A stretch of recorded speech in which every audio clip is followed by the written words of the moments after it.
the marks of spiritual maturity. O makita ni sa Book of Ephesians, chapter 4, verses 11 to 16. Ephesians chapter 4, verses 11 to 16. Ako busahon sa New American Standard Version. Iyon ang pulong sa Ginoo. Verse 11, and He gave some as apostles, and some as prophets, and some as evangelists, and some as pastors and teachers. 12, for the equipping of the saints for the work of service, to the building up of the body of Christ. 13, until we all attain to the unity of the faith and the knowledge of the Son of God, to a mature man, to the measure of the stature which belongs to the fullness of Christ. 14, as a result, we are no longer to be children, tossed here and there by waves, and carried about by every wind of doctrine, by the trickery of men, by craftiness in deceitful scheming. 15, but speaking the truth in love, we are to grow up in all aspects into Him who is the head, even Christ. 16, from whom the whole body being fitted and held together by what every joint supplies, according to the proper working of each individual part, causes the growth of the body for the building up of itself in love. Let us pray. Father God, salamat sa iyong presensya, Lord, sa iyong gabi. Salamat Ginoo sa pangag sa iyong pulong. Iyong pulong Ginoo bulit kini. Kung tulong Ginoo nga kini nga pulong Ginoo maghahatag ipatuloy ka na mo. Pagbanto, pagsumay Ginoo. Pagdasig ka na mo Ginoo sa iyong pakilabuhi ng mga anak Ginoo Ginoo. We pray Lord, na ito magpapanalangin kapag sa kanamo. Bless us Lord. With open heart and mind sa pagsabot sa iyong pulong Ginoo. Basta na Lord ang ginapray mo na ikaw mo ay nagatabang ka na mo ang ating ma-press ang mga Ginoo. In Jesus' name, Amen. So, may gabi sa kausap sa pagtanan. So, sa itong ibasa gayon ng text sa Ephesians, no, we all know na ang Book of Ephesians was written by Apostle Paul. Samtang preso siya sa Roma. Eh, kung atong tanahon ang Book of Ephesians, di ba na siya ay 6 chapters. So, ang 1 to 3 nila, first hanggang sa 3rd chapter, Paul is talking about the doctrinal ng mga message. And ang 4 hanggang sa 6 na chapter, he's talking about practical living. Una siya yung unang na format doctrinal and then practical. So, ato ang text karon nahulog siya sa mga practical nga living. And then, si Apostle Paul, nagasulo siya diri nga ang Ginoo nagahatag ka nato og mga espirituhanong nagasa o nagahatag po siya og gift sa mga leaders for equipping the believers for ministry. So, ang goal diri is not simply about kanang church activity, but ang gusto mahitabo ni Paul sa mga Ephesians nga maging mature sila spiritually, becoming more like Christ. So, imagine, na may itanong, napamoy itanong, o nakatisig ang tanong, o mga pag-abot sa pilang katulig na munga. Ako naka-remember ko sa mga palay sa una. Elementary pa ko, nagtanong ko ka ng lemsito. Ito ko amin, dapat before ka kong tanong, butangan ka ng mga fertilizer, dahon ng mga laya, mga lata ng mga gulay o prutas. Tangkod niya, pinakatuig, namunga bitong ng lemsito. Pero wala na ito rin, na-wash out itong Bagyong Pablo, na-appeal na siya. Pero, kung magtanong ka, and then pinakatuig ang nilabay, kung niya hindi siya mamula, naturally, mamunta na siya, may problema ka niya, kung anong huwag mabili na mula. Diba, makapakunta na siya, mag-curious siya, o may problema ani, so asa man ang kulang, nga wala mabili siya, nidako o namuna. Kanya yung question, can also be asked kung sa ato ang mga Kristohanon. No, many believers or daghan ng mga tao nagasimba no, for many years, 20 years, 30 years, yet pangutana ka, ngano wala man siya itubok. Daghan nga tao nagasimba o daghan siya kanang hibaluan ng mga verses, na memorize ng mga verses. Daghan mga tao nga they are very active sa ministry. Yet, naka-question ta, labi na kung nain mga conflict dito sa church, ganun dali naman siya ma-offend. Dali naman siya move off ang dayon. Or di naman tayo mo simba. Maka-question ta, ganun spiritually weak man siya. Or ganun unstable man ang iyang faith. No, naka-encounter lang yung anak na tao. Bukay na siya sa simba pero makita natin kung wala may growth ang iyang faith. So, sa ato ang mensahe karon, atong masaktan diri or atong ma-learn later nga ang Ginoo wala siya intention nga ang iyang mga kaanakan magpabilin nga spiritual babies. Nung tawag ng mga Kristohanon, spiritual babies, wala ni mature, nagpabilin nga bata silang spirituhanon. Para sa atong physical life, we are expected to grow, not to mature. Same proportion sa atong spiritual life, nga kailangan to mature. So ang question karon, what does spiritual maturity look like? According sa sulat ni Paul ngadto sa mga Efeso. So mag-isip ko tulong ka mga butang nga atong makitaan diri sa passage na atong gibasa. Una, spiritual maturity begins by receiving God's equipping. So, ang Ginoo nag-equip din siya sa iyang mga kaanakan para nga mutubo sila, mature sila. In verses 11 to 12, i-mention din ni Apostle Paul nga, and he himself gave some to be apostles, prophets, evangelists, some pastors and teachers. So si Christ, nag-provide siya ng mga leaders within the church para i-equip ang mga believers. Isa sa function sa mga leaders is to equip the believers. No, their primary responsibility is simply not only by preaching sa sermon every Sunday. No, church leader, dili lang siya basta nagawali. Kung dili appeal sa iyang responsibility, main responsibility is preparing God's people for ministry. Meaning, ina-equip niya ang mga tao. Unang nag-delegate siya mga nahilahin ng mga gasa. May apostles, prophets, evangelists, some pastors, and teachers. So, manotice na ito, ang word equip, it means to prepare or to train sa pagprepara or to make someone fully ready for service.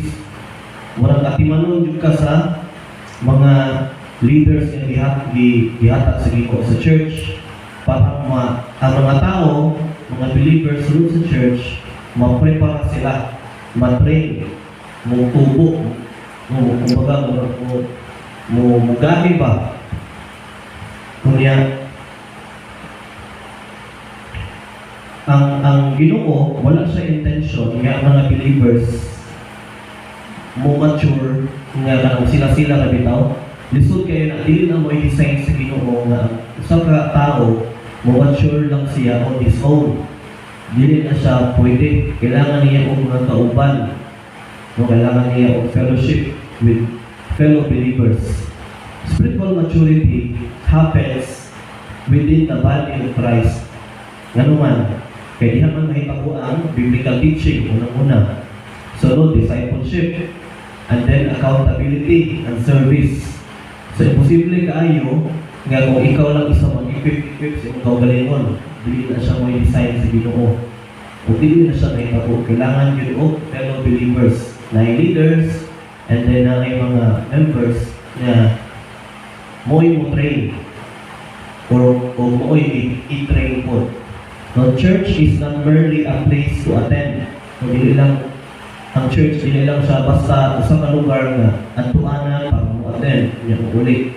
But ang church is God's training ground for spiritual growth. Munang importante kaayon yun ang pagsimba. Gusto ba ka mutubo niya sa Ginoo? Kung kailangan yun ang pagsimba sa church, kaya diha may tabo ang discipleship, accountability, and kanang training. Mura ba ka ng sundalo? No, ang isa ka sundalo, sa diha nga makadawat na siya uniform or iyang suoton ang iyang uniform, dili pasabot niya, he is battle ready. Tama ba? Dili pasabot niya, nasunod na siya sa army, and then na siya uniform, kompleto na siya equipment, ready na siya sa battle, mature na siya as a soldier. No, dili siya inguna na.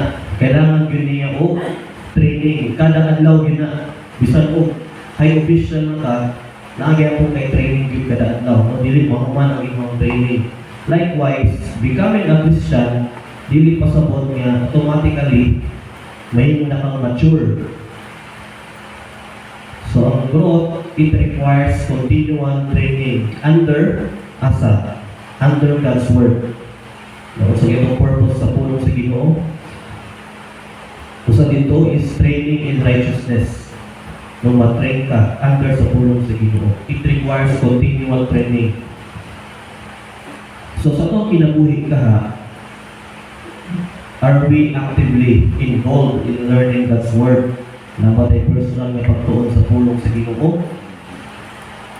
Kung pangatanan yung pagalingon.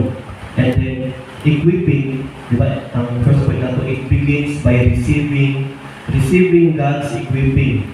Buot pasabot, kailangan mo mahimong teachable sa mga pagtudlog. Teachable ka sa mga pag-train o pag-equip sa mga church leaders. Sa iyong kaugalingon ka, are you teachable? O hindi lang sa mga members, ang mga leaders po, kailangan po o training. Kailangan po maging teachable ang mga leaders. Kaya sila man ang model sa ilang tuluan. Are you teachable? Willing ba ka maminaw sa suggestions, evaluations, and assessments sa uban? Are we, or ikaw na member, are you allowing godly leaders to disciple you? Or bakit magalikay lang, likay ka, di ka gusto mo pa-disciple sa iyong mga leaders?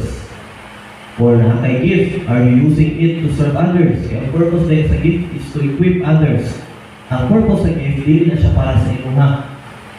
Ang gift, ihatag sa Ginoo para ganito sa uban, para ma-equip sila. So muna ang atong mga ipangutana sa paggalingon. Remember, spiritual maturity begins when we willingly submit ourselves to God's process of growth. So, kailangan ka maging humble enough to submit sa mga gamitong sa Ginoo para ka matubo. No, so yun na, it begins by receiving God's equipping. Ikaduha, spiritual maturity produces stability in truth. Verses 13 to 14, until we all attain to the unity in the faith, and of the knowledge of the Son of God, to a mature man, to the measure of the stature which belongs to the fullness of Christ. As a result, we are no longer to be children, tossed here and there by waves and carried about by every wind of doctrine, by the trickery of men and by craftiness in deceitful scheming. So si Apostle Paul, nag-contrast siya ang duha ka klase nga mga believers ani nga verses. So na siya gina-point nga duha ka klase na ay spiritually mature o spiritually immature. Mature and immature. So sa may mga spiritually immature, mga dali ra mailan, dali ra sila, or ang ilang emotional is unstable. Labi na ay conflicts sa church, emotional na yun, unstable ang ilang emotion. Mawala ang ilang kung malayaw silang kaigsuunan. No, unstable emotional. Controlled by circumstances. Ang iyahang kadasig magdepende sa circumstansya. Kung malinawan ang church, nasig po siya. Pero kanang may problema ang church, murag Distansya na siya. May mga naman. Naako ko lang magkailan yung anak sa isang organization. Katulad ng mga organization kay may problema. Dasi kayo sa panahon nga nagka-problema may murang nihawa rin siya. Pwede siya gusto mong i-goal. Ibig niya siya ang ginalungkap na mutabang sa mga. Kung yung anak ba? Controlled by circumstances. Signs of spiritually immature. Ang usang may sign po sa spiritually immature, they are stable during trials. They are able to discern truth from error. They are grounded in scripture, firm in faith. Kung mga ligon sila sa pagpuo. Ligon sila emotionally, spiritually. Dili sila dali tandog sa mga sirkumstansya o mga pagsulay. Kaning phrase nga tossed to and fro, nga gi-mention ni Paul diri, naghatag siya picture sa usa ka baruto. No, imagine na baruto. And then, naidagong mga balon. No, tuya-tuya siya sa mga balon. No, use your imagination kung sa itsura anak. Without spiritual maturity, dali na ang unakas sa baruto or ikaw ang baruto. Dali na dyan ka ba? Kaya madala kung asa ka nalunod sa wave. Pero kung lingon ka, ang imong anchor, naka-anchor ka sa pulong sa Ginoo, isa pa itos ka sa mga balon. Pero same ang direction, no? Dili ka mawala sa direction. Muna nga nang gigamit ni Paul nga analogy about spiritual mature nga person. So without spiritual maturity, believers become vulnerable to worldly philosophies and cultural trends. No, say trending nga mga culture. Kay ako namin na-mention dati nga, gawas ron nga bagong group nga ang tawag sa ilang mga progressive Christianity. Kung sila anong progressive Christianity, willing sila compromise sa pulong sa Ginoo para sa benefit sa society. For example, group of LGBT. Kunya gamitan nimo pulong sa Ginoo. For example, Sodom and Gomorrah, di ba? Mga pagtudlo ni God about kanang homosexuality. So, sila as progressive Christian, willing sila mag-compromise sa truth for the sake of those society. Bali ilahan ko dili man okay na kay God is love. Nga na ba? Progressive Christianity. So, uso na karon sa laing nasod, especially sa US. To support their kanang belief, willing sila mag-compromise sa truth para masuportahan ang ilang gusto. So, muna siya ang example. So, mga signs of sila mga nasa yung background as Christians, pero mga spiritually immature sila. So, kailangan nato, gusto sa Ginoo, sa ato ay kailangan nato na maging stable ta sa truth, sa kamatuoran, para ta maging spiritually mature. Kung saan, balik ko lang po, study the scripture consistently.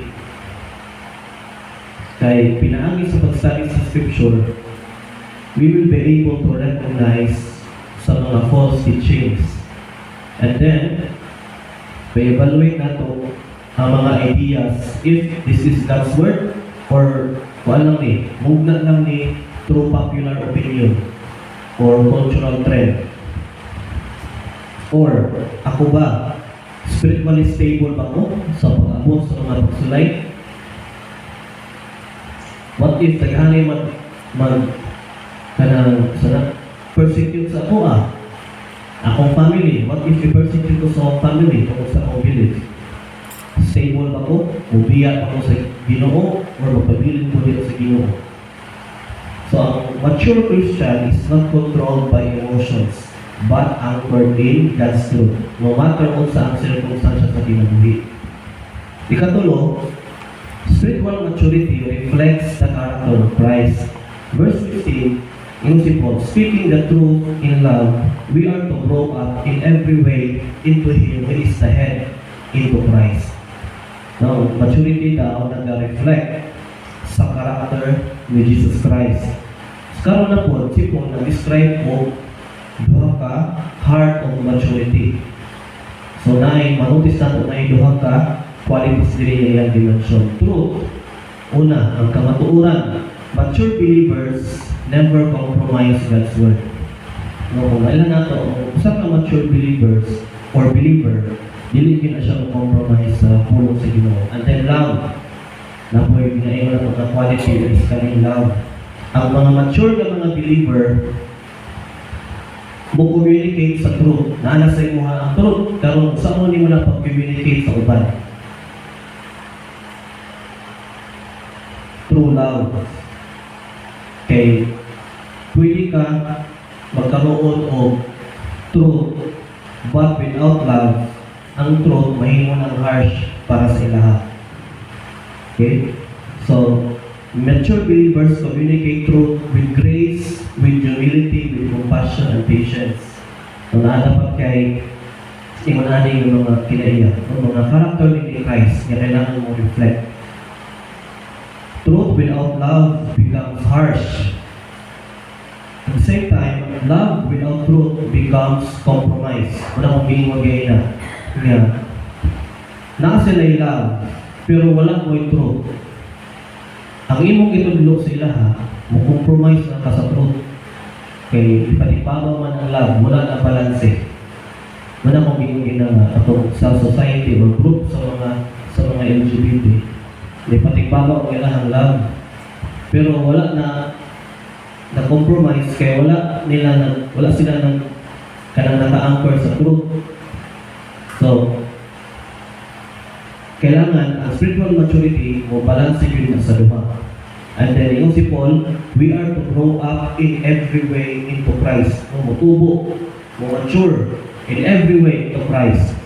So, pasabot, si Christ, dili lang siya nato manluluwas. Dili lang siya tama diha. Kaya mo ba na po ang ilahang kanang argument niya? Si Jesus Christ, ilang po niya. At then iyang kong ipakamatyan. That is enough na sa mga LGBT. So, dili lang siya basta manluluwas. He is also our model. What sabot, the goal of Christian maturity is Christ-likeness. Muna ang goal. When we say Christian or spiritual maturity or Christian maturity, mag-appoint yun sa Christ-likeness. Pagkaparehas ni Jesus. Kinsa man si Jesus, kung sa man ang iyang mga kinaiya. For example, ang mga anak, di ba? Naturally, mo resemble yun ang mga anak sa ilang ginikanan. No, whether sa ilang mama o sa ilang papa. Ako, for example, sa ako na naliwat yung ko sa akong papa. So, na yung mga friends ako na imong, pailan ginamo imong papa diri sa di may kaila. Kaya mo, mama mo. Kunya, dili lang sa postura. Parehas ko may na-talent sa calligraphy, sa pag-draw. So, ang mga anak, naturally, resemble sila sa ilang parents over time.